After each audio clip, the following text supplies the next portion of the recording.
أعوذ بالله من الشيطان الرجيم.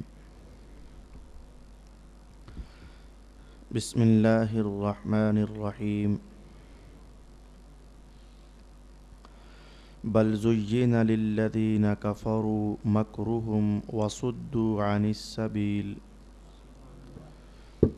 ومن يضلل الله فما له من هاد لهم عذاب في الحياة الدنيا ولعذاب الآخرة أشق وما لهم من الله من واق مثل الجنة التي وعد المتقون تجري من تحتها الأنهار أكلها دائم وظلها تلك عقبى الذين اتقوا وعقبى الكافرين النار والذين آتيناهم الكتاب يفرحون بما أنزل إليك ومن الأحزاب من ينكر بعضه قل إنما أمرت أن أعبد الله ولا أشرك به إليه أدعو وإليه مآب وكذلك أنزلناه حكما عربيا ولئن اتبعت أهواءهم بعدما جاءك من العلم ما لك من الله من ولي ولا واق صدق الله مولانا العظيم. الصلاة والسلام عليك يا سيدي يا رسول الله. الصلاة والسلام عليك يا سيدي يا حبيب الله.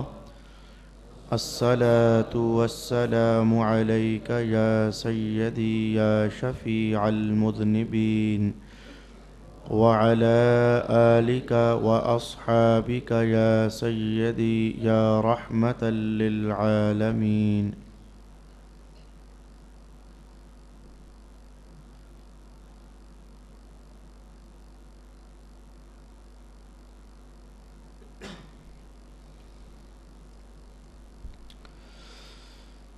بلکہ کافروں کے لیے ان کا فریب خوبصورت بنا دیا گیا اور ان کو راہ حق سے روک دیا گیا، اور جس کو اللہ گمراہ کر دے اس کے لیے کوئی ہدایت دینے والا نہیں ہے۔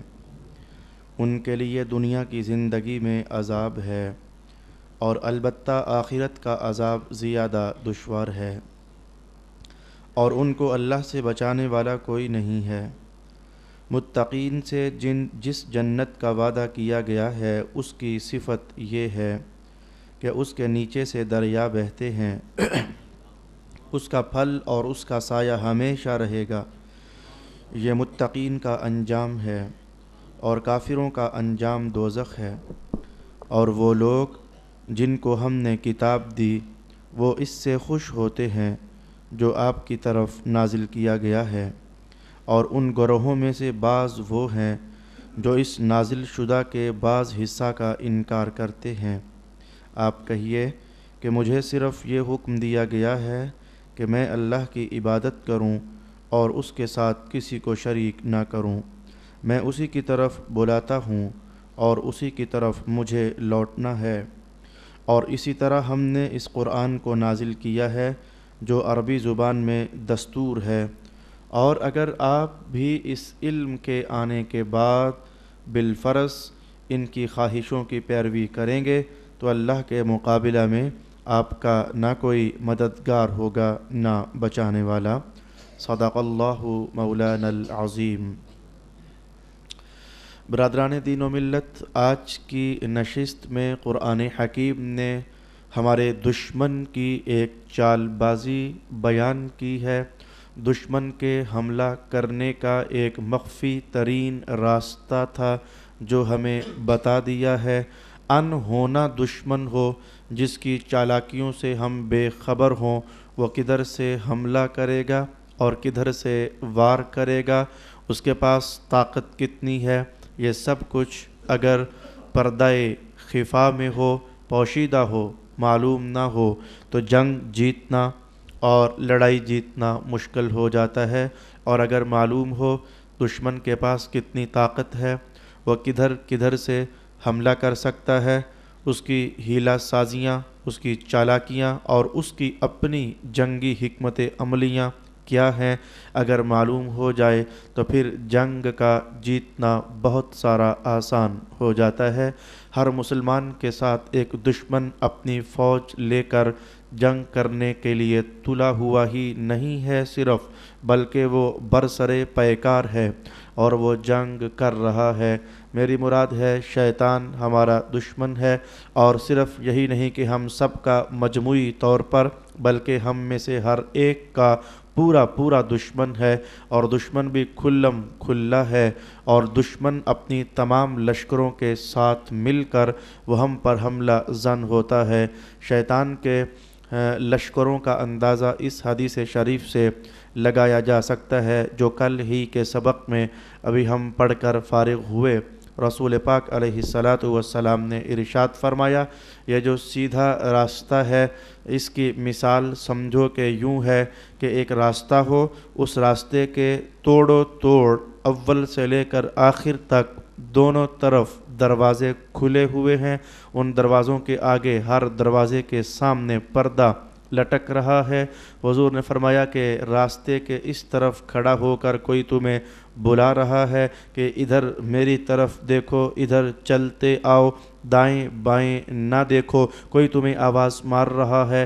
یہ مثال رسول پاک علیہ السلام نے فرمائی، اور پھر اس مثال کی وضاحت یوں ارشاد فرمائی، یہ جو ایک سیدھا راستہ ہے یہ قرآن کا راستہ ہے، یہ دین مبین کا راستہ ہے، اردا گرد دونوں طرف دائیں بائیں دروازے کھلے ہوئے ہیں، آگے پردے لٹک رہے ہوئے ہیں، وہ پردے اللہ کی حد بندیاں ہیں، ان پردوں کو نہ چھیڑنا، اگر پردے چھیڑ کر اندر جھانکو گے وہ دروازے گناہوں کے دروازے ہیں، اور تم اگر اندر جھانک لوگے تو پھر داخل بھی ہو جاؤ گے۔ اس حدیث سے میں نے کیا بات آپ کو کہنا چاہی، وہ ایسا چال باز دشمن ہے ہمارا شیطان، اس نے ہماری زندگی کے آخری دن تک یہ انتظام کیا ہوا ہے کہ ہم جدھر بھی خیر کا ارادہ لے کر نکلیں، اس نے دائیں اور بائیں شرارتوں، حرام کاریوں، بدماشیوں، گناہوں کے دروازے کھول کر کے ہمیں آوازیں دے رہا ہے۔ میں کہوں گا کہ ایک مختصر سی نماز ہی کی مثال آپ لے لیجئے، ظہر کی نماز پڑھنے کے لیے دکان سے اٹھ کر جانا پڑ جاتا ہے یا گھر سے اٹھ کر جانا پڑ جاتا ہے، تو یہ جو ادھر ادھر کے خیالات آ کر تمہیں روکتے ہیں، یہ خیالات اصل میں خود نہیں آ رہے ہیں، دلوں میں بات اتر نہیں رہی ہے کہ ٹھنڈا پیغام تو مصطفیٰ جان رحمت کا ہے، یہ کیوں آخر اپنی گندی روش ترک کرنے سے باز نہیں آ رہے ہیں۔ مولا کائنات نے جواب دیا، میں پہنچ گیا سبق پر، مولا کائنات نے جواب دیا، ہوا اصل میں یہ ہے کہ یہ جو بھی غلط کام کر رہے تھے نا، کام وہ غلط تھا، لیکن شیطان نے اس غلط کام کو اتنا سونا کر کے ان کے سامنے رکھ دیا ہے، اتنا مزین کر کے ان کے سامنے رکھ دیا ہے کہ اس کام کی جو بظاہر خوبصورتی ہے اسی میں اترے چلے جا رہے ہیں، وہ اندر حقیقت میں جو زہر، جیسے کہ شیخ سعدی نے ایک موقع پر کہا تھا کہ یہ سانپ جو اتنا منقش ہوتا ہے، خوبصورت ہوتا ہے، اس پر دھاریاں ہوتی ہیں، دیکھ کر تو اگر ہمیں زہر کا پتہ نہ ہوتا تو ہم کہتے یہ کتنا خوبصورت جیو ہے اور کتنا زبردست یہ حیوان ہے، لیکن اس خوبصورت چمڑی کے اندر جو زہر بھرا ہوا ہے اس سے تو ہمیں نہیں آگاہی ہوتی نا کہ یہ کتنا کچھ زہر رکھتا ہے، گھاتک قسم کا یہ سانپ۔ تو یہ شیطان نے ہمارے ہر کام کو مزین کر دیا، اور کافروں کا ہر کام اتنا خوبصورت کر کے ان کے سامنے کیا، انہیں جماؤ دے دیا، اس پر ٹھہراؤ دے دیا اس پر، اب وہ اس کام کی غلط حسن اور خوبصورتی اور تزئین اور آرائش میں اتنا کھپ چکے ہیں کہ مصطفیٰ جان رحمت کے دین مبین کی طرف ان کا دھیان ہی نہیں آ رہا ہے، ان کی توجہ ہی نہیں آ رہی ہے۔ یہ کیا آپ نے سمجھا کہ یہ صرف کافروں کی بات ہے؟ وہ کسی موقع پر یہ چند دنوں میں مجھے چائنا کا ایک سوال میرے پاس پہنچا، تو کسی ملاقات ہوئی ہوگی نوجوان کی، کوئی ادھر گیا ہوگا، تو انہوں نے آبجیکشن کیا کہ تمہارا بھی کیا رب ہے؟ رب تو ہمارا ہے نا جی، ہم اپنے رب کو دیکھ کر عبادت کرتے ہیں، تمہارا کیا رب ہے جو نظر ہی نہیں آتا ہے؟ جو نظر نہ آئے وہ رب کیسا ہوتا ہے؟ تو ان کے دل میں یہ بات بٹھا دی گئی کہ رب تو وہ ہوتا ہے نا جو سامنے ہو، رب تو وہ ہوتا ہے نا جو نظر آئے، رب تو وہ ہوتا ہے جسے دیکھا جائے، رب تو وہ ہوتا ہے جس کے سامنے اپنا درد سنایا جائے۔ اب شیطان نے ان کے دل میں یہ بات ڈال دی کہ رب وہ ہے جو دکھنے والا ہو، جو دکھنے والا نہ ہو وہ بلا رب کیسے ہو سکتا ہے؟ تو یہ کہانی تھی کافروں کی۔ تو قرآن حکیم نے یہ راز صرف کافروں کے لیے بیان نہیں کیا، بلکہ ارشاد گرامی ہوا زین لہم الشیطان اعمالہم، یہ جتنے بھی لوگ ہیں ان کے اعمال شیطان نے مزین کر دیے ہوئے ہیں۔ یہ زناکار جو زنا کرتا ہے تو اس کی نظر میں شیطان کوئی خوبصورتی بٹھاتا ہے تو وہ زنا کرتا ہے۔ یہ شرابی جب شراب پیتا ہے تو شراب کا کوئی فائدہ شیطان ذہن میں ڈالتا ہے، وہ جی میں تسکین کے لیے پیتا ہوں، میں جی آرام کے لیے پیتا ہوں، جی میں ٹینشن فری ہونے کے لیے پیتا ہوں۔ یہ اس طرح کی ملمہ سازیاں اور ملمہ کاریاں شیطان سامنے ڈالتا ہے۔ یہ ایک بار ٹیلی ویژن میں نے خبریں سنی، ان خبروں میں ایک جملہ چل رہا تھا، آج فلانا ڈاکو مارا گیا، تو اس ڈاکو کے مارے جانے پر بڑے غریب لوگ جمع ہوئے اور غریبوں نے بڑے درد کا اظہار کیا۔ وہ جملے چلتے چلتے یہ بات سامنے آئی، یہ مارا جانے والا ڈاکو جو تھا نا، یہ مالداروں سے پیسے لوٹتا تھا اور غریبوں کے تقسیم کر دیا کرتا تھا۔ اب اس کے ذہن میں شیطان نے یہ بات، یہ مسلمانوں کا مال لوٹنا کوئی کمال تو نہیں ہے، کوئی نیکی تو نہیں ہے، یہ برائی تھی، یہ گناہ تھا، یہ بدکاری تھی اور یہ اللہ کے حکم کو توڑنا تھا، لیکن شیطان نے اسے مزین کر دیا۔ ہاں جی، یہ مالدار بڑے برے ہوتے ہیں، ظالم ہوتے ہیں، یہ پیسہ چھپا کر رکھتے ہیں، ان سے پیسہ چھینو نا جی، اور چھین کر پھر ان غریبوں کو دو، ان کے چولہے جل جائیں۔ تو اب اس نے ایک اچھائی کے راستے کے پردے کے پیچھے برائی کروا لی اس بندہ خدا سے۔ تو میں نے یہ ایک مثال چلتے چلتے آپ کے سامنے کہہ دی۔ تو یہ شیطان ہر برے کام کو پہلے خوبصورت غلاف میں لپیٹتا ہے، لپیٹنے کے بعد پھر اسے انسانی نظروں کے سامنے کر دیتا ہے، جس بنیاد پر پھر انسان بہک جاتا ہے، وہ ظاہری حسن میں کھو جاتا ہے۔ وہ جان نہیں سکتا کہ یہ ظاہر کا حسن تو فنا ہو جانے والا ہے، دائمی حسن تو مصطفیٰ جان رحمت کی سنت کو اللہ نے عطا فرمایا ہے، دائمی حسن تو رسول پاک علیہ السلام کے مذہب کو اللہ نے عطا فرمایا ہے۔ بعض اوقات ایک جملہ کہیں اور سے بھی ملے تو حاصل کرنا برا نہیں ہوتا۔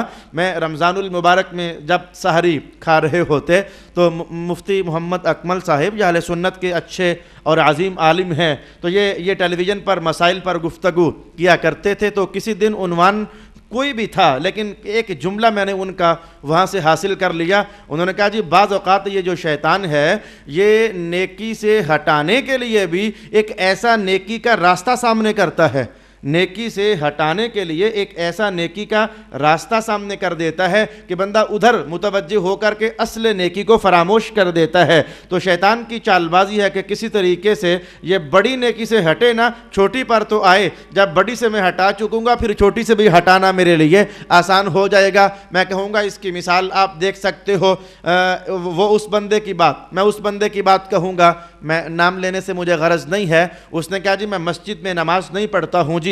میں نے کہا جی کیا ہوا؟ کہا جی مولویوں کے رولے ہی ختم نہیں ہوتے، ان کی جنگیں ہی ختم نہیں ہوتی، یہ لڑتے رہتے ہیں، یہ ایسے ویسے کہتے رہتے ہیں۔ تو شیطان نے ان کے دل میں مصطفیٰ جان رحمت کی سنت کو چھڑوانے کا بہانہ قائم کر دیا۔ یہ جماعت حضور کی سنت تھی، اتنی عظیم و شان سنت کہ حضور فرماتے تھے کہ اگر تم جماعت میں شریک نہیں ہوئے نا تو دل چاہتا ہے کہ لکڑیاں لے کر تمہارے گھروں کو آگ لگا دوں۔ تم نے اتنی عظیم و شان سنت کو ترک کر دیا جس میں پہنچنے والے کے بارے میں یہ مجدہ جاں فضا حضور نے سنا دیا جو جماعت کی پہلی صف میں کھڑا ہوتا ہے اللہ اور اس کے فرشتے اس پر درود نازل فرما دیتے ہیں، جو جماعت کی دوسری صف میں کھڑا ہوتا ہے اللہ اور اس کے فرشتے اس پر بھی درود نازل فرما دیتے ہیں۔ اتنی عظیم الشان سنت، لیکن شیطان نے اس کو پہلے ہٹانے کے لیے چمکایا، کہا دیکھو نا جی یہ مولانا تو لڑتے ہیں، یہ تو اچھے لوگ نہیں ہوتے نا، گھر میں نماز پڑھتے ہیں بڑی تسلی ہوگی، بڑے سکون سے پڑھیں گے، نہ کوئی اختلاف ہوگا نہ کوئی رولا رپا ہوگا،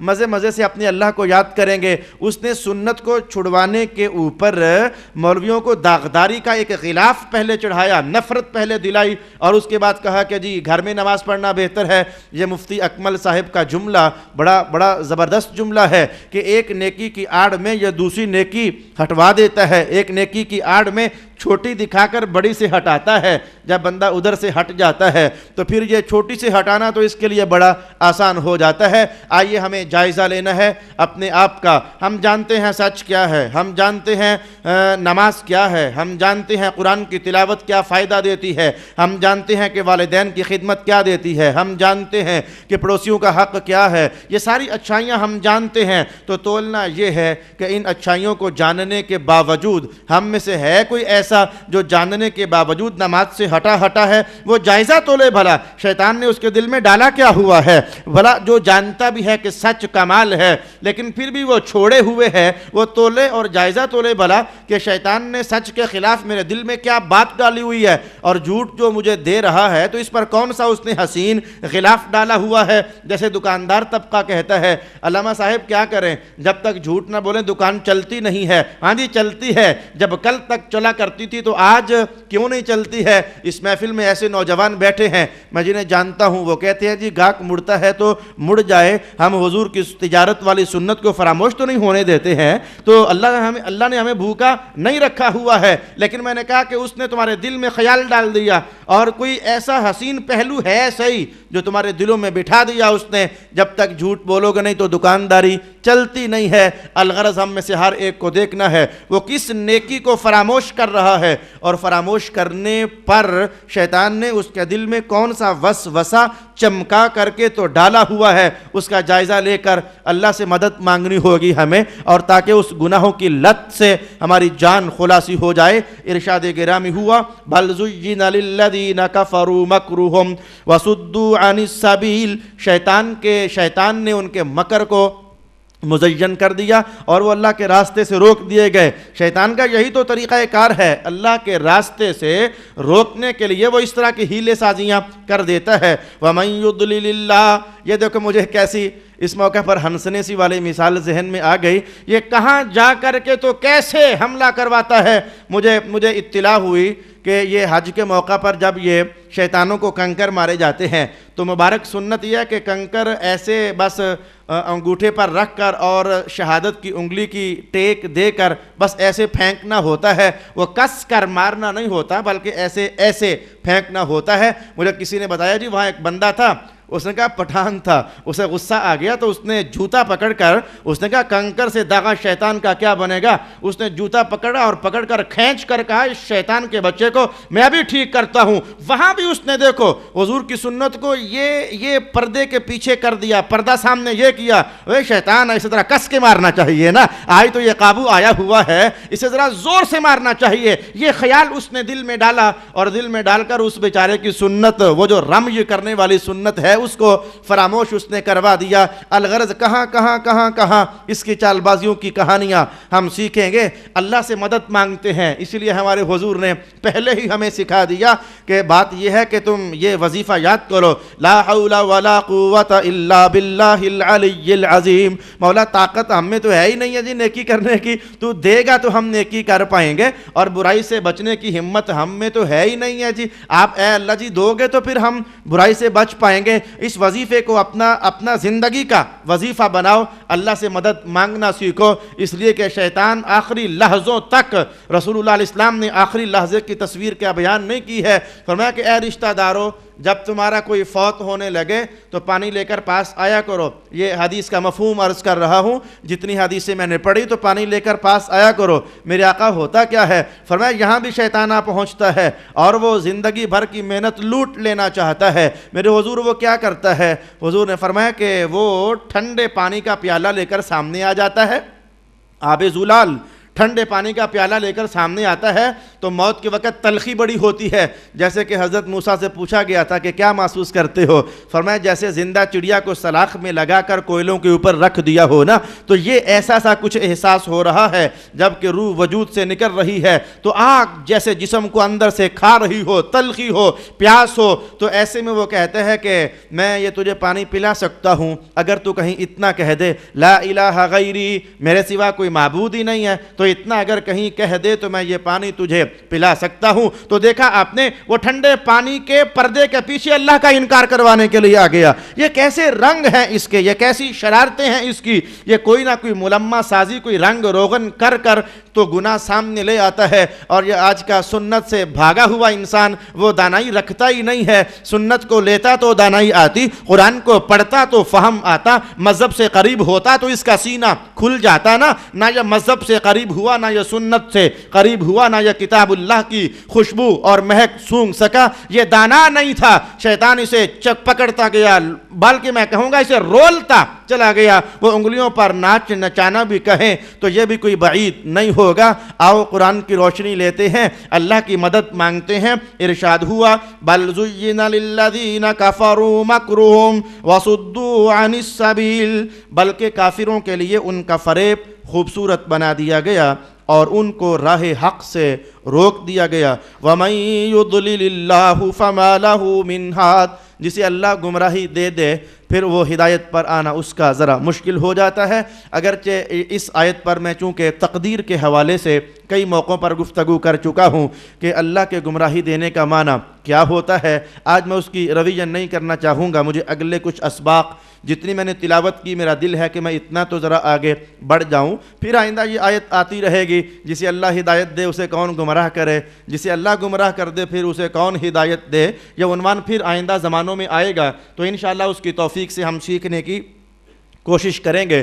اگلی آیت میں رب کائنات نے تصویر کا ایک کالا رخ بیان فرمایا اور ارشاد ہوا کہ یہ جو کافر ہیں لَهُمْ عَذَابٌ فِي الْحَيَاةِ الدُّنْيَا وَلَعَذَابُ الْآخِرَةِ أَشَقُّ, ان کے لیے دنیا کی زندگی میں بھی عذاب ہے اور آخرت کا عذاب تو بس پوچھو ہی نہ. یار ایک جملہ تو ذرا محفوظ کرنا کہ کیا اس سے بڑا بھی کوئی عذاب ہوتا ہے کہ بندے کو ایسی ٹینشن لگ جائے, ایسی ٹینشن لگ جائے, ایسی ٹینشن لگ جائے کہ اس کا دماغ چاٹ جائے اندر سے.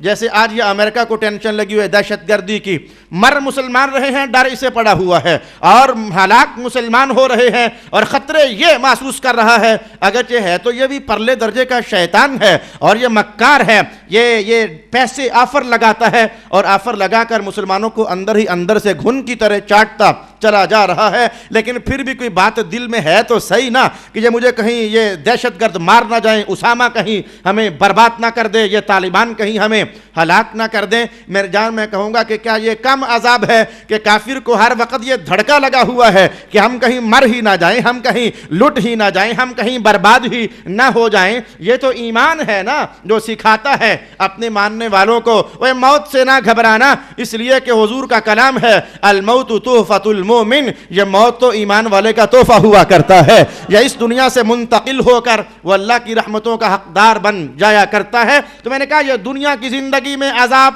میں ایک عذاب کی تصویر میں نے کہی, یہ جو انہیں ٹینشن لگی ہوئی ہے 24 گھنٹے کی کہ ہم کہیں مارے نہ جائیں اور ہم کہیں ہلاک برباد نہ ہو جائیں. تو فرمایا دنیا میں ان کے لیے عذاب ہے اور آخرت کا عذاب تو پھر بڑا سخت ہے. قرآن حکیم نے کہا وَلَعَذَابُ الْآخِرَةِ أَشَقُّ, آخرت کا عذاب تو پھر بڑا سخت ہے. وَمَا لَهُم مِّنَ اللَّهِ مِن وَاقٍ, اس عذاب سے انہیں کوئی بچانے والا پھر نہیں ہے. مثل الجنت التي وعد المتقون, یہ کافروں کا گرم گرم کڑوا کڑوا عنوان آنے کے بعد اب ذرا ٹھنڈا اور میٹھا عنوان شروع ہو گیا.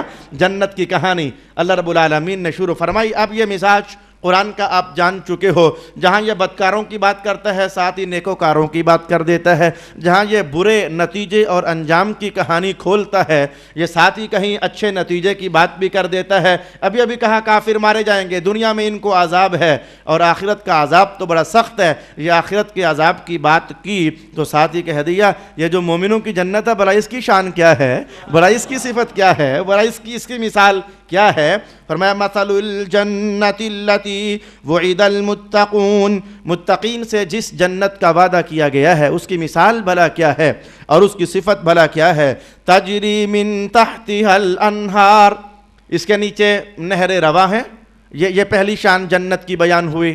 آج میں وہ جملہ مجھے مل چکا ہے، میں رمضان میں یہ اٹھاتے سوال رہ گیا تو مجھے جملہ وہ مل چکا ہے، میں عرض کیے دیتا ہوں۔ آج آپ کی معلومات میں پہلا اضافہ جنت کے عنوان کے حوالے سے کروں گا۔ اس رمضان المبارک میں عیدگاہ مسجد میں وہ آخری ایام میں مسلسل جنت کے حوالے چلے، میں بتا رہا تھا انہیں کہ یہ برزخ کیا ہے، یہ قیامت کا دن کیا ہے، یہ پھر دوزخ کیا ہے، پھر یہ جنت کیا ہے۔ اور انہی دنوں میں منہاج مسجد میں کچھ ایسا عنوان چلا ہوا تھا، جمعرات میں بھی اور جمعے میں بھی۔ تو یہ آخری رمضان کے جو حصے تھے اس میں جنت کافی ٹھیک ٹھاک کر کے بیان ہوئی، قرآن و سنت میں نے آپ کے سامنے رکھا۔ لیکن میں جو ایک بات میرے دل میں کھٹکتی رہی، میں سوچتا تھا کہ میں انشاءاللہ جب میری ملاقات ہوئی نا قبلہ شاہ صاحب سے پوچھوں گا لازمی۔ اچھا پھر میں سوچتا کہ جب میری ملاقات ہوگی قبلہ استاد گرامی سے علامہ نور محمد صاحب بندیالوی تو میں ان سے پوچھوں گا۔ پھر کبھی خیال آتا چلو یہ مصروف ہے کسی بڑے عالم سے پوچھوں گا۔ میں اس طلب میں تھا، وہ چیز کیا تھی جو مجھے اس طلب پر ابھار رہی تھی؟ میں پڑھتا یہ تھا کہ حضور فرماتے ہیں جنت کی شان کیا ہے۔ وہ حوالہ جات جو آپ پڑھ چکے ہو صرف تصویر بولنے لگا ہوں۔ جی وہاں ایک درخت ہے، اگر 70 سال بندہ چلے نا اس کا سایہ ہی ختم نہیں ہوتا۔ اچھا 70 کا عدد آیا۔ اچھا پھر آگے دیکھو جی جنت میں ایک گھر ہے، اس کے 70 کمرے ہیں۔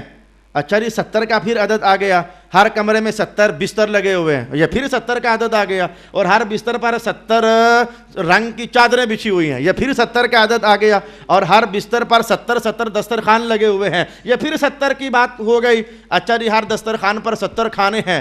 میں نے کہا مولا یہ 70 کیا چیز ہے؟ یہ حضور جب بھی ارشاد فرماتے ہیں تو اکثر ہم نے دیکھا یہ 70 حتیٰ کہ یہاں تک حضور لے آئے بات کہ ہر کھانے سے جب تم ایک نوالہ اٹھاؤ گے تو ہر نوالے میں پھر تمہیں 70 ذائقے محسوس ہوں گے، اور جب اگلا نوالہ اٹھاؤ گے تو پھر 70 ذائقے تمہیں محسوس ہوں گے۔ میں یہ سوچتا رہا، نہ پتہ ہو تو بندہ سوچ ہی سکتا ہے نا، علم تو سارا اللہ کے پاس ہے، رسول اللہ علیہ السلام پر اللہ کی عطا سے ہے۔ میں سوچتا یار یہ 70 کیا ہے؟ یہ ہر بات میں 70، ہر بات میں 70، ہر بات میں 70، یہ 70 کی عدد میں آخر کیا چیز ہے جو حضور ہر چیز میں 70 لگا دیتے ہیں ساتھ؟ تو اللہ رحمت نازل فرمائے، محدث شہیر، محدث عظیم حضرت علی بن سلطان ملا علی قاری رحمۃ اللہ تعالی علیہ پر انہوں نے اس کی وضاحت فرما دی۔ وہ سبق کے دوران ایک جملہ آ گیا، میں نے بچوں سے کہا محفوظ کر لو، مجھے اس کی طلب تھی تو آج آپ کو بغیر طلب کے سامنے آ چکا ہے۔ ہاں جی وہ جملہ کیا تھا؟ تو جنت کے متعلق چونکہ بات ہے تو پہلی انفارمیشن آج میں آپ کو دینا چاہوں گا۔ حضرت ملا علی قاری فرماتے ہیں کہ اصل بات یہ تھی کہ رسول پاک علیہ السلام کی زبان سے جملہ نکل گیا تھا کہ میری امت کی جو عمر ہے نا وہ ہم نارمل عموماً دیکھیں گے بین 60 و 70، یہ 60 اور 70 کے درمیان ہوگی، یعنی 70 کے نیڑے اس کی عمر ہوگی۔ چونکہ عمر کا ایک جو حساب تھا، آئیڈیا تھا، یہ اکثر ہم یہی پاتے ہیں کہ 70 سے قریب 60 سے کچھ اوپر، حتیٰ کہ آقا حضور پاک بھی 63ویں سال میں اللہ کے مہمان بن گئے۔ ہم تو یہی کہیں گے نا جی اللہ کے مہمان بن گئے، تو یہ 70 سال عمر۔ تو ملا علی قاری نے کہا گویا اللہ رب العالمین نے نا اور رسول اللہ صلی اللہ علیہ وسلم نے بندے کے ہر سال کے مقابلے میں اپنی ایک عظیم نعمت جوڑ دی ہوئی ہے، یہ تمہاری عمر اتنے سال ہے، 70۔ ایک تو یہ بات آج کے سبق میں میرے پاس موجود تھی، اور دوسری آج کل میرے گھر میں سلسلہ چلا ہوا ہے بچوں کو، میرے 3 چھوٹے بچے، تو انہیں بتا رہا ہوں بھئی ہمیں حضور کا حکم یہ ہے کہ اتنی عمر ہو تو بتانا شروع کر دیا کرو۔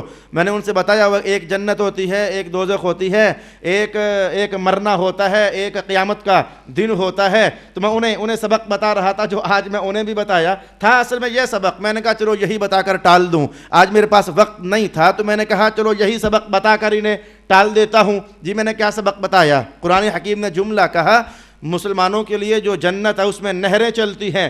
ہاں جی تمہاری نہریں کیسے چلتی ہیں بھلا؟ وہ زمین ڈھونگی ہوتی ہے, ایک ہوتی ہے زمین, اس میں ایک ڈھونگا احساس ہوتا ہے جیسے کوئی شے کھود دی گئی ہو نا, تو تمہاری نہریں ایسی ہوتی ہیں, وہ زمین کھدنے کے بعد اس میں پانی جاری ہوتا ہے. حضور فرماتے ہیں جنت میں ایک نہر ہے دودھ کی, ایک نہر ہے شہد کی, ایک نہر ہے شراب کی, اور ایک نہر ہے پانی کی. یہ صرف حضور نہیں فرماتے, 26واں سپارہ بھی تو ہمیں یہی بات ارشاد فرماتا ہے, یہ 4 نہریں ہیں.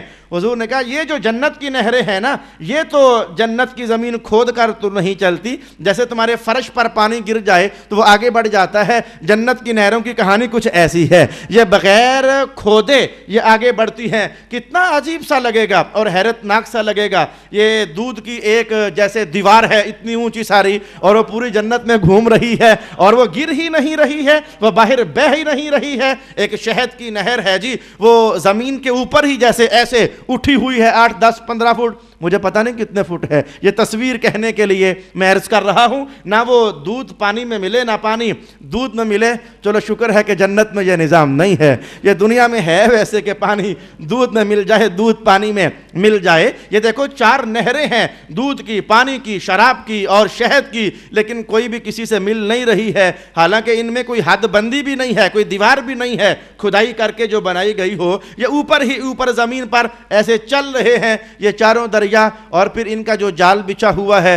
حضور نے فرمایا کہ ان 4 نہروں سے ایک چھوٹی نالی, وہ کہنے کو نالی ہے لیکن اپنے مقام پر تم پی پی کر اسے ختم نہیں کر سکتے ہو, وہ کہنے کو نالی ہے. حضور نے کہا ایک چھوٹی نہر سمجھ لو, جنت میں جتنے گھر ہیں اللہ نے ہر گھر تک یہ 4 نہریں بہائی ہوئی ہیں. یعنی وہ جانا نہیں پڑے گا, جیسے ہم عصر کے بعد بیٹا جاؤ دودھ لے آؤ, وہاں تو دودھ لانے کا یہ حکم جاری نہیں کرنا پڑے گا. دودھ تمہارے گھر تک ہے, شہد تمہارے گھر تک ہے, پانی تمہارے گھر تک ہے, اور شراب تمہارے گھر تک ہے. وہ شراب بھی شراب طہور ہے. ارشاد ہوا کہ جنت کی کہانی تو یہ ہے کہ اس کے نیچے نہریں روا ہیں. دوسرا جملہ اکلوہا دائم, اکلوہا دائم. بھئی بحث ہے ذرا مشکل, پہلے آسان بات کر لیتے ہیں پھر مشکل. اہل علم متوجہ ہوں نمبر 2 بات پر, جو میرے جیسے دوست ہیں وہ متوجہ ہو جائیں پہلی بات پر. جو آسان لینے والے ہیں وہ پہلی بات سنیں, جو ذرا توجہ جمانا چاہتے ہیں وہ دوسری بات بھی سن لیجئے. رب کائنات نے کہا جنت کے کھانے ہمیشہ ہیں. اچھا اس کا وہ معنی جو علماء عقائد نے کہا, علم الکلام والوں نے کہا, اس جملے کا معنی کہ جنت کے پھل ہمیشہ ہیں, انہوں نے کہا جی معنی یہ ہے کہ یہ دیکھو یہ ایک شاخ ہے, سیب اس پر لگا ہوا ہے. تو یہ سوال باقاعدہ اٹھایا, علم العقائد میں یہ سوال اٹھا کہ یہ کہنا کہ جنت کے پھل ہمیشہ ہیں, یہ بات سمجھ نہیں آتی. بے ٹہنی کے ساتھ سیب لگا ہوا تھا, جنت والا کھائے گا یا نہیں کھائے گا؟ اگر تو نہ کھائے گا پھر تو سمجھ آتی ہے کہ ہمیشہ رہے گا. بھئی جب اس نے کھانا بھی ہے, اس نے سیب توڑ لیا, تو اب پھر وہ ہمیشہ تو نہ رہا نا, وہ تو ختم ہو گیا, وہ تو فنا ہو گیا, وہ تو کھا پی گیا. تو پھر اس جملے کا معنی کیا ہوگا؟ اچھا یہ نہر, یہ دودھ جناب تمہارے گھر پہنچا, اب جنت والوں نے پینا ہے کہ نہیں پینا؟ اگر پینا ہے وہ تو پھر ختم ہوگا, اور اگر نہیں پینا تو چلو پھر وہ باقی رہے گا, لیکن پینا تو ہے. اب یہ معنی کیا ہے کہ جنت کے کھانے ہمیشہ ہیں؟ علماء عقائد نے یہ سوال اٹھایا, اور سوال اٹھا کر کہا کہ بات یہ ہے کہ اللہ کی شان قدرت ادھر ایسی ہوگی کہ جوں ہی ہم ایک ڈالی سے سیب توڑیں گے نا, تو ٹوٹنے کے فوراً بعد ادھر دیکھو تو ایک اور لگا ہوگا. یہ انہوں نے بات بیان کی, جوں ہی توڑیں گے تو اگلا ادھر لگا ہوگا. جیسے یہ کوئی نہر جاری ہو تو ہم اس میں سے گلاس بھریں یا پیالہ بھریں تو ایک بار کام ڈونگا ہوتا ہے, پیالہ اٹھاتے ہی دیکھو تو پھر برابر ہوتا ہے. وہ چھوٹا برتن دیکھا ہے نا کبھی آپ نے, وہ چلو بھرو, چلو ٹپ میں سے چلو بھرو, ہاتھ ڈبو گے تو پانی میں ٹویا پڑ جائے گا, ہاتھ اٹھاتے ہی پھر دیکھو تو وہ برابر ہوا ہوتا ہے. یہ میں نے بڑی قریب کی تصویر آپ کے سامنے کہہ دی. تو جنت میں جو بھی کھانے کے لیے ہے, ادھر تم لوگے ساتھی وہاں اور آ چکا ہوگا. ایک معنی اس آیت کا یہ بیان ہوا, اکلوہا دائم, جنت کا پھل ہمیشہ ہے. یعنی کوئی شے بھی شارٹ نہیں ہوگی, جیسے پاکستان میں چینی شارٹ ہو گئی ایسے شارٹ نہیں ہوگی, نہ دودھ شارٹ نہ پیٹرول شارٹ. یہ ہمارے ہاں تو سب کچھ شارٹ ہے. اللہ رب العالمین رحم فرمائے. تو جنت میں کوئی شارٹنگ نہیں ہے, کوئی شارٹیج نہیں ہے. جو ادھر لیا ساتھ ہی اتنا اور تیار ہوا. یہ تو آسان بات تھی, یہ تو آسان بات تھی. اب جو مشکل بات ہے میں کہنے لگا ہوں, بھائی اس طرح کی باتیں, اس طرح کے عنوان چونکہ آتے کبھی کبھی ہیں جو ذرا مشکل درجے کے ہوتے ہیں, تو پھر وہاں مجھے رک کر بتانا میری مجبوری بن جاتی ہے، امانت جو ہوئی میرے پاس. دھیان دیجئے گا، رب کائنات نے ارشاد فرمایا کل من علیہا فان، ہر شے فنا ہوگی. کل من علیہا فان، ہر شے فنا ہوگی.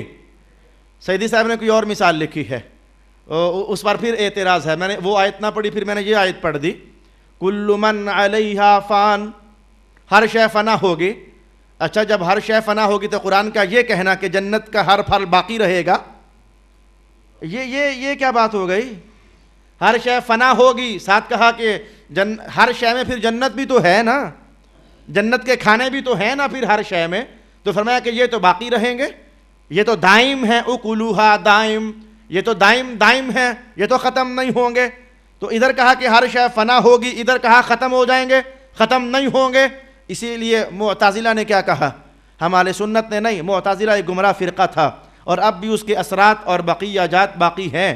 انہوں نے کہا جی وہ جو جنت بطور نتیجہ اور بطور جزا ملنی ہے نا، وہ ابھی تک تیار ہی نہیں ہوئی. انہوں نے انکار کر دیا. جو جنت بطور جزا ہے وہ ابھی بنی ہی نہیں ہے. جو جن جنتوں کی بات ہو رہی ہے نا وہ ایویں ہی بس عارضی قسم کی جنتیں ہیں جنہوں نے آخرکار فنا ہو جانا ہے، وہ تیار ہی نہیں ہوئی ہیں. یہ پہلا گمراہ کن عقیدہ انہوں نے قائم کر دیا. اور اہل سنت نے تعاقب کیا اور تعاقب کر کے کہا کہ یہ کہنا کہ جنت جو اللہ نے دینی ہے وہ ابھی تک تیار ہوئی نہیں ہے، یہ بات بڑی غلط ہے. اس لیے کہ رب کائنات نے کہا اعدت للمتقین، وہ تیار ہو چکی ہے. یہ قرآن حکیم نے خود کہا وہ تیار ہو چکی ہے. اچھا پھر کیا معنی ہوگا؟ یہ کہنا کہ ہر شے فنا ہوگی اور پھر یہ کہنا کہ جنت کی چیزیں تو فنا نہیں ہوں گی، وہ تو دائم باقی رہیں گی. اس پر مجھے حضرت علامہ غلام رسول سعیدی صاحب کے دو لفظ بڑے اچھے لگے. میں وہ اصل مرجع تک رسائی تو نہیں کر سکا کہ حضرت نے یہ کلام کہاں سے لیا، وگرنہ میں وہیں سے حوالہ آپ کی خدمت میں پیش کر دیتا. اس وقت میرے سامنے حوالہ ہے حضرت غلام رسول سعیدی صاحب کا تبیان القرآن، بڑی عظیم الشان تفسیر ہے آج ہمارے سامنے اردو زبان میں. آپ نے کہا کہ میں تمہیں سمجھاتا ہوں کہ اس کا معنی کیا ہے کہ جنت کے کھانے فنا ہوں گے بھی اور جنت کے کھانے دائم رہیں گے بھی، باقی بھی رہیں گے اور فنا بھی ہوں گے.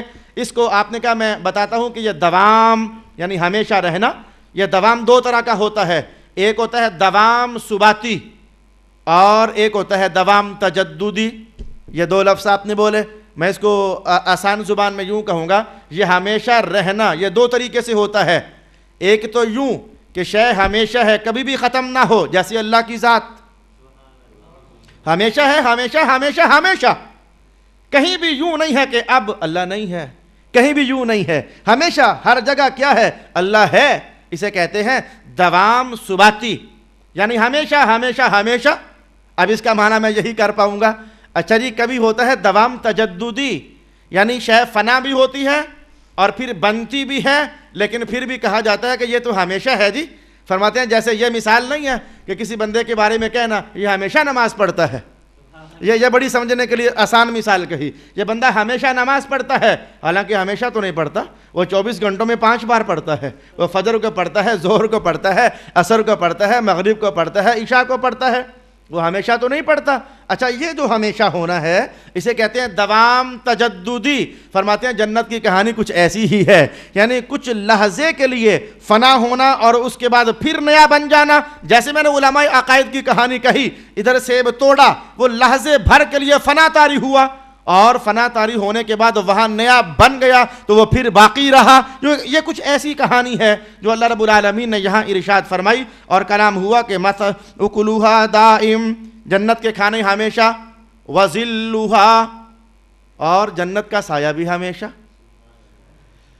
جنت کا سایہ بھی ہمیشہ. ویسے ہمارا جو مشہور وقت ہے وہ تو پورا ہو چکا ہے، لیکن درمیان میں لائٹ چلی گئی تھی تو میں اس کا بدلہ کچھ 1-2 منٹ لے لوں آپ سے تاکہ یہ سبق تو ہمارا آج کا پورا ہو جائے. یہ لائٹ میں نے تو نہیں بھیجی تھی نا تاکہ آپ کہیں کہ مولانا اکبر نے لیٹ کیا، یہ بھیجنے والوں نے بھیجی. ہم اس کے بدلے میں میں کچھ لحظے ٹائم کے آپ سے لے لیتا ہوں، اللہ آپ کو جزا دے.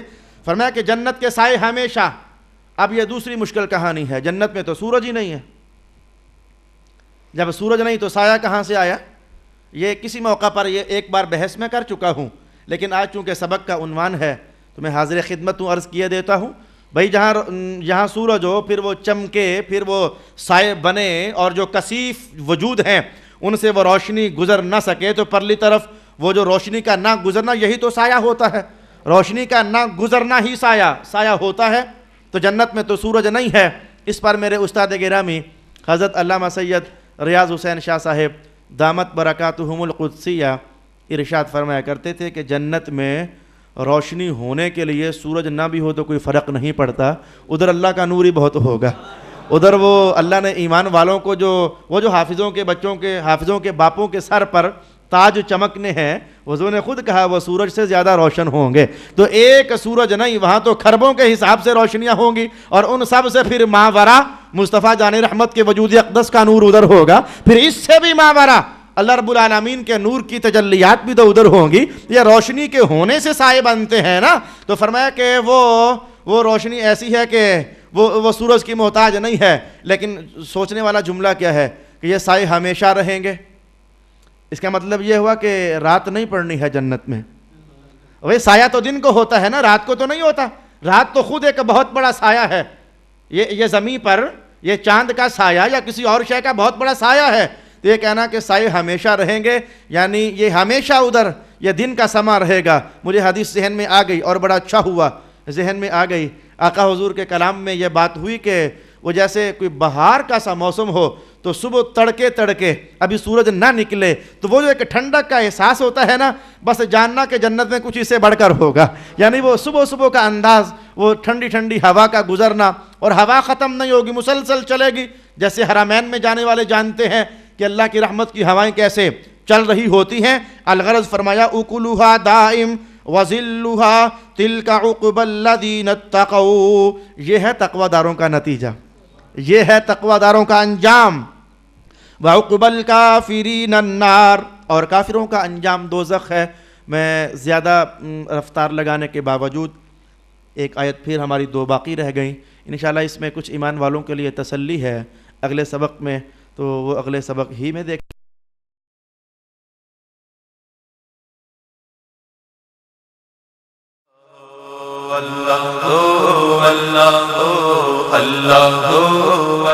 تو یہ کچھ پاکیزہ محفلیں ہوتی ہیں جو کیفیات دیتی ہیں، کچھ پاکیزہ محفلیں ہوتی ہیں جو پاکیزہ احساسات کو جنم دیتی ہیں، جو ذہنوں کو تھوڑی دیر کے لیے سکون دے دیتی ہیں۔ اللہ کا نور رس رس کر بندوں پر نازل ہونے لگ جاتا ہے۔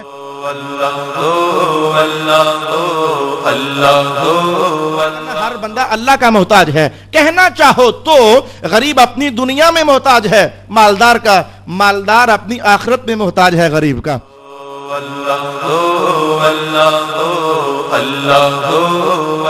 باطل گناہ کبھی کسی کو فائدہ نہیں دے سکتا ہے، اور مستفوی عمل جدھر جاتا ہے فائدہ ہی فائدہ عطا کرتا ہے۔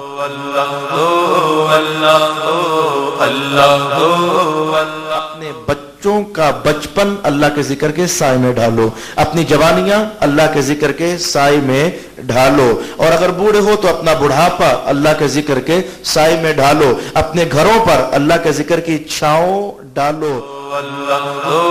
اللہ